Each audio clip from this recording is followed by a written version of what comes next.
Research comparing two groups of men eating identical amounts of protein found that the group spreading their protein evenly across meals retained significantly more muscle than the group eating the same total, but concentrated in one or two large meals. Same total protein. Completely different muscle retention outcome. Most men tracking their protein are focused entirely on the daily total. But the daily total is only half the picture. When you eat, your protein matters almost as much as how much you eat. In this video, I'm going to show you exactly how protein timing works, where most men are losing the benefit of the protein they're already eating, and the specific timing adjustments that fix it. Here's what we're covering. First, why protein distribution across meals matters more than the daily total, and the specific biological reason your body can only use so much protein at once. Second, the training window. When to eat protein relative to your resistance sessions to maximize the muscle preservation signal from both the training and the food. Third, the morning protein problem. Why skipping or delaying protein at your first meal costs you more muscle than almost any other timing mistake. And fourth, the pre-sleep protein window. The one timing opportunity most men completely ignore, and the one that might produce the biggest difference for men over 35 specifically. Let's start with how the body actually processes protein. Quick framing point. In the first video in this series, we covered why protein amount matters, specifically the leucine threshold and hitting 30 to 40 grams per meal. If you haven't watched that one, it's worth starting there. This video assumes you've got the amount right. Now, we're talking about timing. The layer that determines whether the protein you're eating is being used as effectively as it could be. Here's something about muscle protein synthesis that most people don't know. It doesn't run continuously, it runs in pulses. When you eat enough protein in a single meal, specifically when you hit the leucine threshold we covered in the previous video, muscle protein synthesis switches on. Your body enters a muscle building and repair state that lasts roughly 2 to 4 hours. After that window, muscle protein synthesis returns to baseline, even if you continue eating more protein. This is called the refractory period. And it's the key to understanding why distribution matters. Here's what that means practically. If you eat 150 grams of protein in a single large evening meal, you trigger one pulse of muscle protein synthesis. Your body uses what it can in the 2 to 4 hour window, and the rest is processed for energy or excreted. If you eat the same 150 grams spread across 4 meals of roughly 35 to 40 grams each, morning, midday, afternoon, evening, you trigger 4 separate pulses of muscle protein synthesis across the day. 4 times the muscle preservation signal from exactly the same total protein. This is why the research consistently shows that men who distribute protein evenly retain more muscle than men eating the same total, but concentrating it in 1 or 2 meals. The daily total matters, but without distribution, a significant portion of the protein you're tracking and eating is not contributing to muscle preservation the way you assume it is. And after 35, because of the anabolic resistance we've covered in previous videos, your body needs more protein pulses, not fewer, to maintain the same muscle mass. The refractory period doesn't shorten with age. If anything, it's slightly longer, which makes distribution even more important after 35 than it was before. Now, of all the meals in the day, 2 windows have an outsized effect on how effectively your protein works. The first is the training window. You've probably heard of the anabolic window. The idea that you have a narrow 30-minute window after training to consume protein, or the workout is wasted. This created an entire industry of post-workout shakes that had to be consumed immediately after the last rep. The research on this has moved significantly since that idea became popular. The actual window for protein timing around training is much wider than 30 minutes. Current research consistently shows that consuming protein within roughly 2 hours before or 2 hours after a resistance training session is sufficient to maximize the muscle protein synthesis response from that session. 2 hours either side, not 30 minutes. 2 hours. What this means practically: if you eat a protein-anchored meal an hour before training, that meal covers your post-training window as well. You don't need to rush a protein shake immediately after your last set. However, and this matters specifically for men over 35, the training window protein still needs to hit the leucine threshold.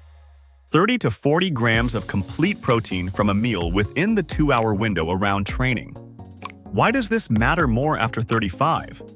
Because resistance training temporarily increases your muscle's sensitivity to protein. It partially overrides the anabolic resistance we've talked about in this series. The training window is when your muscles are most receptive to the muscle-building signal from protein.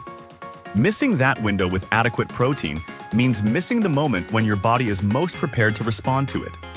The practical approach: eat a protein-anchored meal, 30 to 40 grams, within 2 hours before training. This primes the muscle protein synthesis response before the session begins. If training first thing in the morning before eating, prioritize protein at the first meal immediately after. Don't delay the post-training meal by more than 2 hours. A whole food meal is preferable to a protein shake when timing allows, but if you're tight on time, a protein shake within the window is significantly better than missing it entirely. The second timing window with an outsized impact is the first meal of the day. While you sleep, your body is in a fasted state, typically 7 to 9 hours without protein. During that overnight window, muscle protein breakdown slightly exceeds muscle protein synthesis. Your body is in a mild net catabolic state, meaning it's breaking down slightly more muscle than it's building. This is normal. It happens every night. And the first meal of the day is what reverses it. When you eat adequate protein at your first meal, whether that's 7 a.m. or noon if you're fasting, you flip the balance. Muscle protein synthesis rises above breakdown. The overnight deficit is reversed. When you delay protein significantly, eating a carbohydrate-heavy first meal, or pushing your first protein intake to the evening, the overnight catabolic state extends into the day. For men over 35, where muscle breakdown already has a biological advantage over muscle building, extending that overnight catabolic state unnecessarily costs muscle that takes significant effort to rebuild. The fix is straightforward. Make your first meal protein anchored. 30 to 40 grams, whether that's at 7 a.m. or noon. If you're fasting, black coffee through the morning is fine. But when you break the fast, break it with protein. Not toast, not fruit, not a carb-heavy meal that delays the reversal of the overnight catabolic state by another 2 or 3 hours. And now, the timing window most men have never thought about. The one that might produce the biggest difference for men over 35 specifically. Here's the timing window almost nobody is using. And for men over 35, it might be the most valuable one of all. We just covered how overnight sleep creates a catabolic state, where muscle breakdown slightly exceeds muscle building. That overnight window is 7 to 9 hours long. That's a significant period of time where your muscles are in a mild breakdown state with no protein coming in. But there's a way to partially change this. Research on pre-sleep protein, specifically consuming protein in the 30 to 60 minutes before sleep, consistently shows that it can sustain muscle protein synthesis during the overnight period. The key is the type of protein.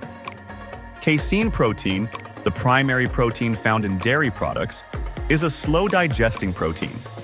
Unlike whey, which is absorbed quickly, casein forms a gel in the stomach and releases amino acids gradually over 5 to 7 hours. That slow release matches almost perfectly with the overnight sleep window.